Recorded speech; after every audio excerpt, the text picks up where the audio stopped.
It's time for another top 13 list, and this time it's my top 13 episodes from the Graham Williams era. But before I begin, I must explain I'm not really a fan of this era. Basically, I'm saying this top 13 list isn't going to be that good, as I feel there weren't 13 great serials during this time period. So with that being said, number 13, The Horns of Nimon. Overall, this is quite bad, but it did do some good things, mainly the character development of Romana. But other than that, it's a fairly forgettable serial.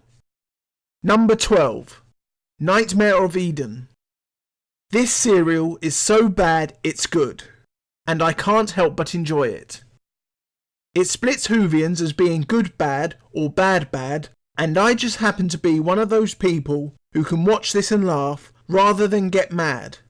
Whether you love it or hate it, at least it's memorable. Number 11, The Stones of Blood. If you wanted a fairly average serial that progresses the storyline of The Key to Time without doing anything else, then this is the story for you. It's not much praise, I know, but I'm actually struggling with reasons to why I like the episodes during the Graham Williams era. Number 10, The Androids of Tara. Whilst not a story that'll rate high on most Whovians' favourite episodes lists, The Androids of Tara doesn't do anything wrong. So why doesn't it get the credit it deserves? Well, just like most serials during this era, it's forgettable, and it's hard to praise something that you can't even remember. Number 9, The Armageddon Factor. The conclusion to the series-long storyline about the Key to Time was kind of disappointing. When thinking back to this serial, I only really remember 3 parts of any consequence, and they all happen within the final scene of part 6. The first one being when the Doctor is possessed by the Key to Time, the second one being the White Guardian being revealed as the Black Guardian, and the third one being the Doctor destroying the Key to Time, thus making the whole series absolutely pointless.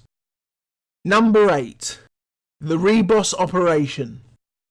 This serial introduces the Doctor's new companion Romana and the series-long story arc of finding the 6 segments of the Key to Time.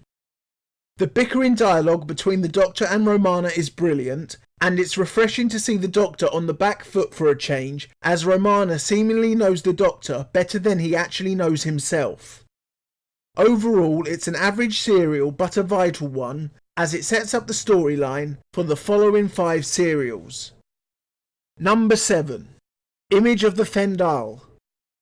The key to any great science fiction story is to have a good premise, and this serial does.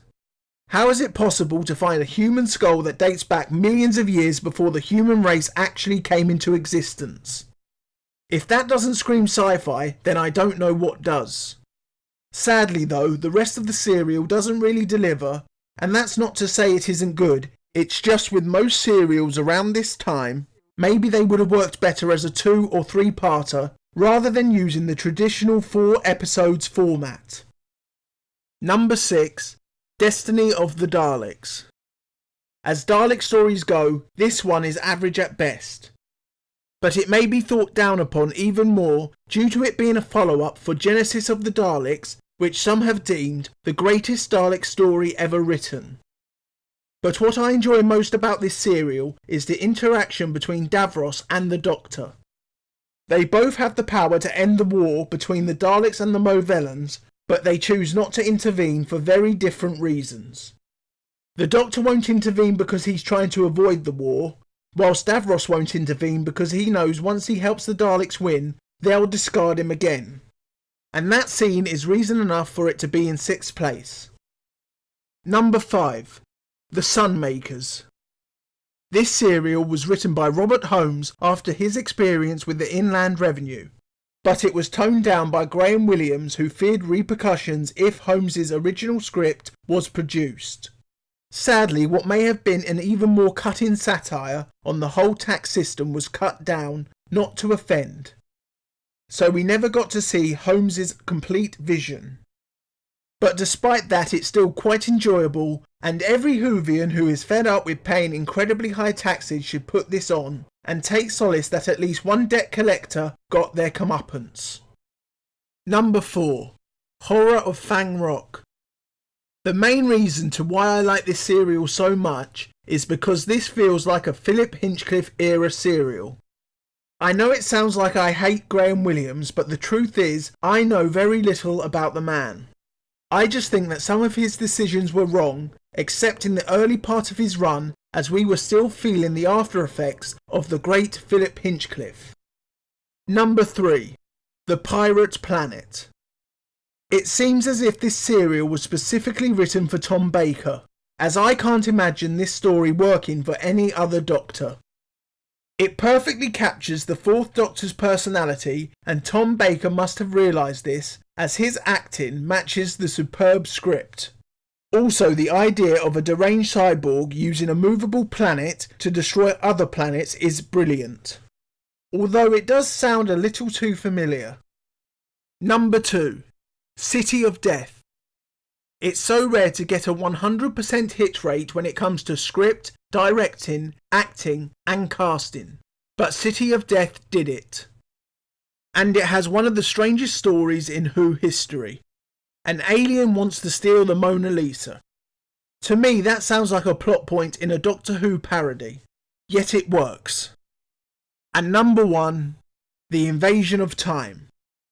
In my opinion, this was Tom Baker's greatest performance during the Graham Williams era, and that mainly has to do with the script giving him a chance to act in ways we hadn't seen before.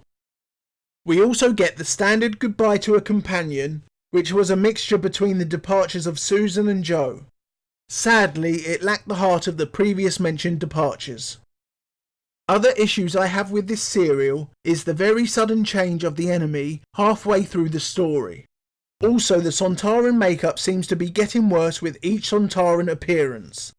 How is that possible? So there it is, my top 13 episodes from the Graham Williams era. And I have to admit, it was a struggle to do this video. I very much doubt people will agree with my choices, and if you don't, why not comment below and tell me your favourite episodes and where I went wrong with my choices.